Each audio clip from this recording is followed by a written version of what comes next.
Permit me with this peace filled with things that no one will speak of. The emergency that presents itself in this age needs urgent surgery because the heart of Christianity is under an arrest, but not an issue of 191. Although street lights keep increasing and the sun keeps on shining, yet darkness keeps prevailing. It looks like the call of this day has been normalized with no sense of duty and responsibility taken lightly, because it doesn't make sense that the term Christian was supposed to be missionaries that look like Christ, yet we call ourselves that and don't look like the main figure. Think of it. You see us now with pieces of clothes on that we call trends, yet can't fashion us to the presence of God. And like Adam and Eve, we are left to the mercy of being naked and afraid. You see men with hard drinks that can't project the ultimate red label, which is the blood of Christ, nor can make them as drunk as of the Holy Spirit, creating depth and platforms for manifestations of evil. We've created an age where men like lords wear all forms of rings that can't marry us to the presence of God, and we wonder, did the compass of life make a mistake when its magnetic needle stitched up our life's direction? Has the essence of the worship failed?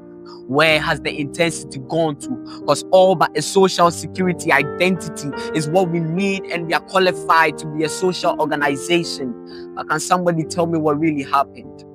What happened to the flames of fire that he made us in Psalm 104 verse 4? What happened to the refined fire that we caught in Malachi 3 verse 3? Let the cold hearts that quenches of the flames melt off. I plead, I pray that to the things I speak you may clearly see, for the hour cometh and now is, where true worshippers of God shall worship him in spirit and in truth, for the Father seeketh such to worship him.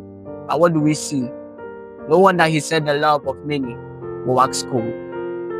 It chokes me to see that people are so concerned with the public places rather than the sacred scenes of which he has said that you are come to Mount Zion, to the city of the living God, to the heavenly Jerusalem, and to an innumerable company of angels, and to the church and the general assembly of the firstborn, which is written in heaven, and to God, the judge of all, and to the spirit of just men made perfect.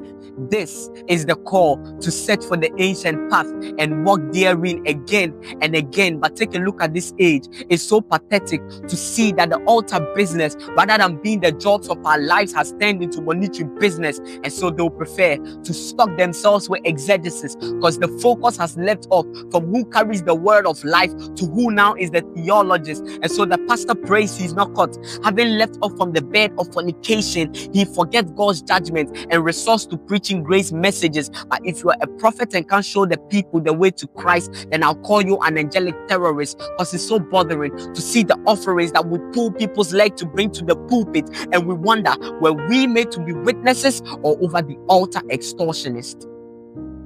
So these days, they would want to see similarities rather than the original identity. I mean, they would want to see miracles rather than to hear his very oracles. They would want to see Talibans rather than his very caliber. If the altar is not dead and the spirit still dwells in us, then let us rise. But if the spirit that raised Jesus from the dead dwells in you, then the same shall quicken your mortal body as of the same spirit. Rise up to this tune of fire. Rise up to this call of life. I am the word weaver.